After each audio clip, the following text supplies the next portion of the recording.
we expected it, a part of me was also surprised, but we ended up getting a full-on reveal for Season 4 with Warzone and Vanguard here today. In this video, we're breaking down everything you need to know about Season 4 and what we know of so far, and all the cool big changes coming to the game. Honestly, when we take a look at Warzone overall, this might actually be the biggest addition and substantial change to the game we've seen since Caldera and the Vanguard integration. So we're breaking it all down here for you. Let me know your thoughts down below. Are you looking forward to what Season 4 has on offer here either? Are you hoping there's a little bit more that we haven't seen just yet? Whatever the case, drop your thoughts below. But if you enjoyed the video, do me a favor and drop a like on it. And if you're new to the channel, make sure the subscribe button is stay up to date with all things Warzone. And of course, Modern Warfare 2, we still got a little bit of coverage here on that. So if you'd like to stay up to date with all of that, I'd love to have you in the community as we chase down 500,000 subscribers. And finally, a little surprise boost here for this in celebration of the Season 4 reveal here for Warzone and what's upcoming. My friends at G Fuel once again bumped code Espresso up to 30% off. So if you guys want to try anything out for the very first time, grab a restock. Now is as best a time as any. You guys have probably heard my top 5 recommendations over the last week or so here. Pink Trip, the new Morbius Nectarine flavor, Hype Sauce,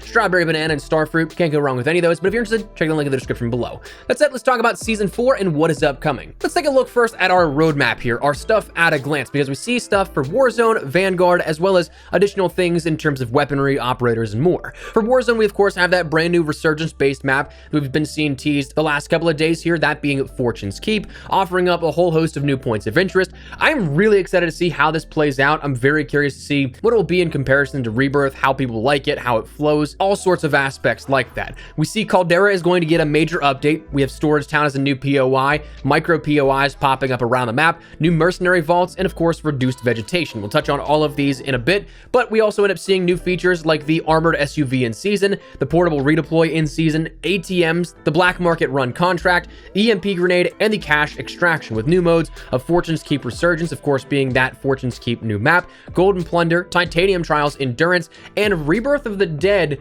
in season for both of those. On Vanguard, we end up having a new map at launch of the USS Texas 1945, bringing that, I don't know if you can say classic from World War II back, and then in season we'll end up getting Desolation right up front. I am still disappointed we're only getting 2 maps per season in Vanguard. It seems like we're really undercutting here and kind of just breezing past Vanguard, not really offering much support for it. We have a new mode called Blueprint Gun Game coming, or rather I guess that's returning. It is a fan favorite from past games, but then we have the big introduction for Vanguard, the first round-based zombies map of Shinonuma. Now, I'm very curious to see how much this differs from the original Shinonuma and what we ended up getting also within Zombies Chronicles, if it's going to be anything drastically different, if it's just going to be one-to-one, we'll have to wait and see, but they detail we'll get a new quest and narrative along with that, a new Wonder Weapon quest, a new Pack-a-Punch camo, and new story intel, and more.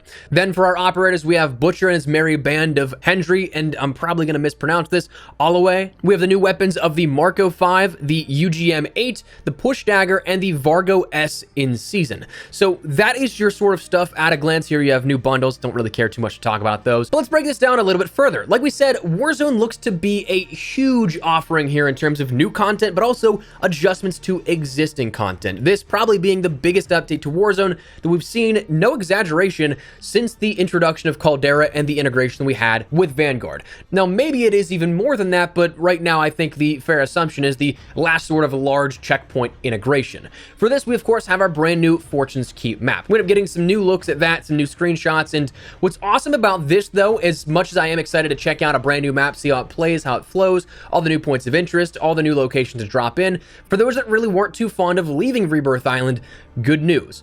It's going away for launch, but it's not going away entirely. It will be coming back here on a rotation with Caldera, Rebirth, and Fortune's Keep here a little later on in the season. So while the start point of this season is focused on Fortune's Keep and that brand new map, it's going to be a third map playable for all players. So that is absolutely awesome if you ask me. I'm all in favor of keeping the classics, but also introducing us to new content as well. Maybe this is also a hint towards how Warzone 2.0 will work. Maybe in this new standalone and next generation of Warzone experience, maybe we'll have a map rotation of multiple different maps. I think that'd be really cool, but that said, Fortune's Keep is coming here with this update, and of course we'll have those huge changes to Caldera. Storage Town from Verdansk is coming back, or rather in a sort of inspired capacity. It's not the exact one-to-one, but it's pretty dang close. This being between mines, airfield, village, and dig site, it's going to be something of a centralized location that I'd expect it to be a hot drop here, given its location, given how many rotations have to go through there normally. I think it's going to be a really good introduction here to Caldera. It's stated that we'll end up seeing over a dozen point of interest changes, with more sightlines, new camps popping up, additional pathways for certain buildings, new ladders and entry points for others, a new set of mercenary vaults, which we'll touch on in just a second. I'm really interested to hear about that. But one of the biggest changes here to Caldera is there's going to be a 50% drop in vegetation. That is huge for those that may have some issues with visibility. The trees and the overabundance of them absolutely obscured sight lines and visibility. And I get we're on a tropical environment, we're on an island here, so it does make sense, but the amount of trees and the skins players were using would blend in all too well. So this is going to be something that's absolutely a massive help for all players, I think. So that said, that's the changes to Caldera fundamentally. Plunder is going to be seeing some new changes here. New ATMs will be around the map in that mode, in which there will be massive cash deposits you can end up picking up. There'll be new LTMs coming, in which one states that you can hunt down the infamous golden key cards, which is rumored to allow access to a bunker filled with all sorts of valuable new loot. Now add that in on top of what we just mentioned of those new mercenary vaults.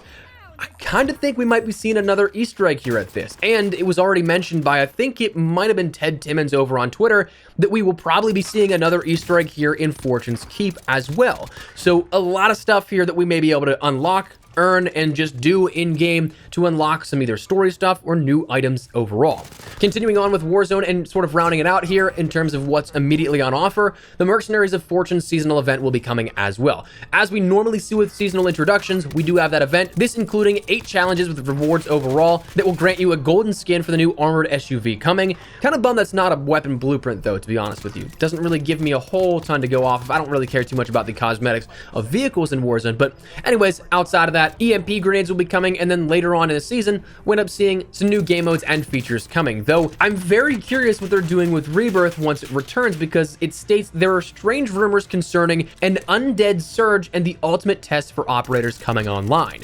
That is quite literally it, but it seems like we're getting zombies on Rebirth, which is really weird. I don't know. It's something that I'm really curious to see how that'll shape up, but for right now, that's what we know about Warzone. Overall, on the Vanguard side of things, again, a lot of it is going to be zombies-related stuff here. Finally, we're getting some zombies content, whether or not you can consider it new. I know that's probably a debate topic for many, Shinonuma being that classic re-envisioned here, bringing it back up to speed within Vanguard, but we'll also end up seeing, of course, USS Texas 1945, our new operators, and our new weapons as well, coming both across Vanguard as well as Warzone. Outside of that, the only other stuff really to talk about for Vanguard is new ranked seasons and rewards, offering up new blueprints for those that may seek those out. So overall, Season 4, again, a very big, heavy emphasis on Warzone. Unfortunately for Vanguard players, there just doesn't seem to be a whole ton here with this. But if you're a Vanguard fan, there is a lot to end up getting excited here for. And honestly, really looking forward to Wednesday and when this all drops next week to see how it all plays out. If it is something that is a net positive, net negative, or wherever it may end up. So that said, that's where we're going to wrap it up. I'd love to get your thoughts and feedback down there in the comment section down below. What are you guys looking forward to the most here out of Season 4 with Vanguard and Warzone? Anything in particular really stand out to you? Whatever the case, drop your thoughts below. But if you enjoyed the video, do me a favor and drop a like on it. And if you're new to the channel, hit the subscribe button so you don't miss a single thing regarding all things Warzone, Vanguard, Season 4, and even Modern Warfare 2 content. We got a little bit to go on that. So if you guys are at all interested, I'd love to have you in the community. That said, thanks so much for watching. Modest Espresso. I'll see you guys later. Take care and peace.